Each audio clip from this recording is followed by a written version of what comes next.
Sebelum menonton video ini, tombol subscribe dan tombol notifikasinya, mengetahui video-video terbaru di akun ini. Ada namanya kemudian mencari informasi, itu adalah termasuk dalam statistika.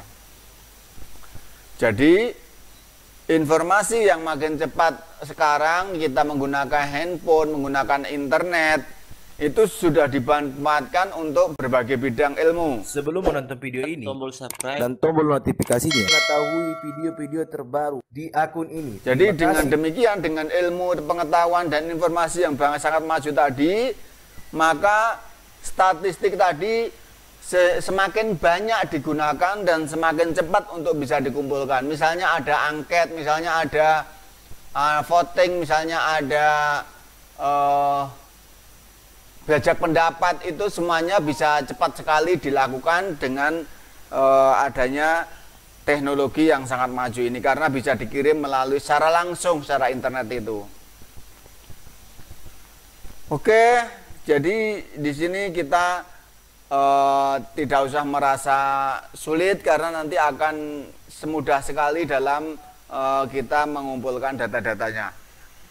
Ya, yang pertama kita akan pelajari adalah mengumpulkan data. Apa yang harus kita kumpulkan? Nah, sebelum kita lebih lanjut di dalam mengumpulkan data ini, mungkin kalian bertanya, apa itu data? Ya, jadi data itu merupakan keterangan yang benar dan nyata, tidak boleh bohong-bohongan, tidak boleh dibuat-buat, karena data ini adalah dipertanggungjawabkan, ya. Karena dipertanggungjawabkan, maka harus sesuai dengan kenyataan.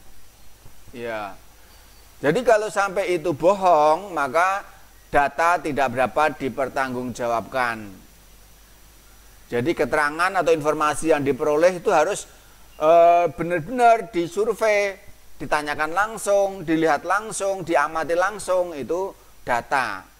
Kalau tidak diamati langsung, tidak diperiksa langsung, maka itu bukan data, tetapi itu hanya bohongan.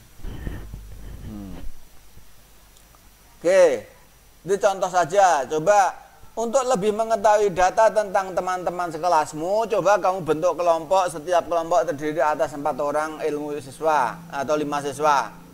Tiap kelompok harus menyerahkan sebuah laporan hasil wawancara yang dilakukan terhadap teman-teman kelompoknya. Nah, ini contoh saja ya. Wawancara tersebut merupakan pertanyaan.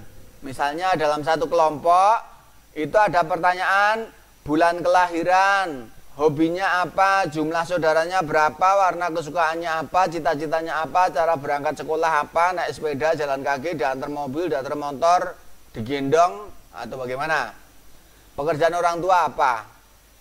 Nah, setelah masing-masing anggota kelompok mencatat hasil wawancara, kemudian digabungkan. Nah, setelah digabungkan baru disampaikan dengan menggunakan tabel, dengan diagram tadi. Bisa tabel, bisa diagram batang, bisa diagram macam-macam tadi.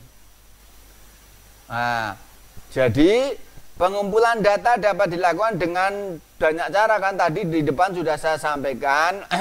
Bisa dengan wawancara, observasi, Video ini, klik tombol like, tombol subscribe dan tombol notifikasinya, mengetahui video-video terbaru. Wawancara itu bertanya langsung. Ya, bertanya langsung, Tata, kamu lahir bulan apa? Nah, terus saudara kamu berapa? Misalnya seperti itu. Nah, kalau misalnya bertanya sama Tata, kamu tahu nggak Cindy itu lahirnya tahun berapa? Kesukaan Cindy apa? Terus, nah, itu berarti tidak bertanya langsung, kan? Berarti dia menanyakan kepada orang yang tidak bersangkutan, maka data itu tidak bisa dipertanggungjawabkan. Emang Tata tahu semuanya benar? Ya, walaupun tahu tapi belum tentu 100% benar. Iya, data itu pokoknya harus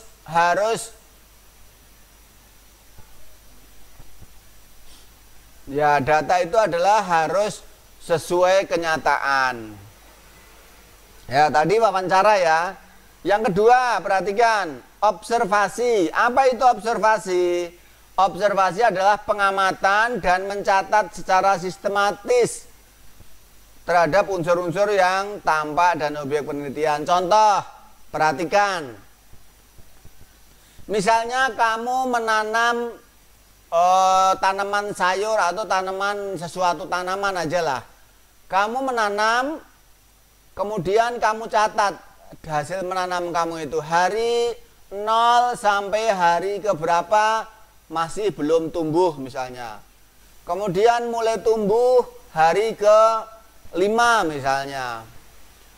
Hari ke-6 tingginya 0,2 cm. Hari ke-3 tingginya 0,4 cm. Hari ke-4 0,6 cm misalnya, dan begitu seterusnya. Hari ke-10 tumbuh cabang atau tumbuh daun yang ketiga. Hari ke-15 mulai ada cabangnya, tingginya sudah mencapai 25 cm misalnya, seperti itu.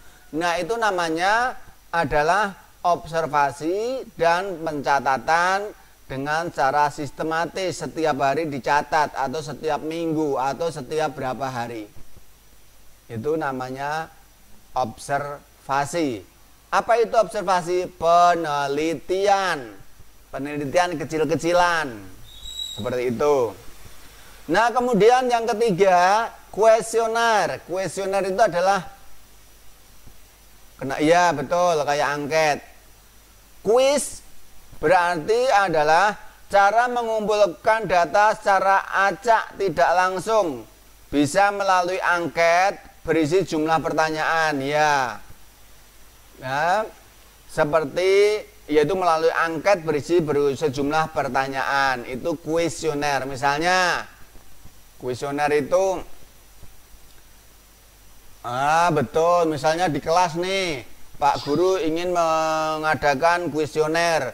Setiap anak dikasih kertas, coba tuliskan nama guru favorit, tuliskan sahabat terdekatmu, tuliskan guru yang paling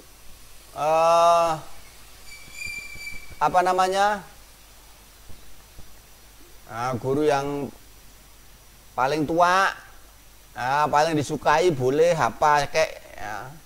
Sebutkan warna kesukaanmu misalnya, kayak itu namanya kuesioner, ya. Itu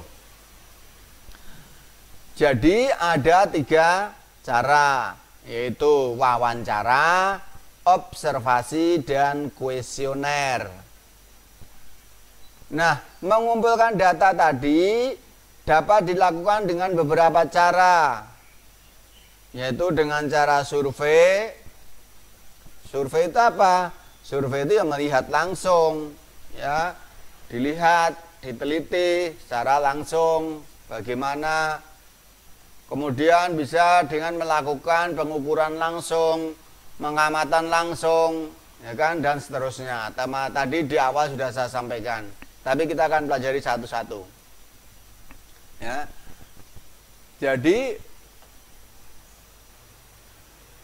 untuk yang kali ini kita masih mempelajari untuk pengetahuannya saja, kita bagaimana mengetahui hal tersebut. Oke, apa yang dimaksud dengan melakukan survei?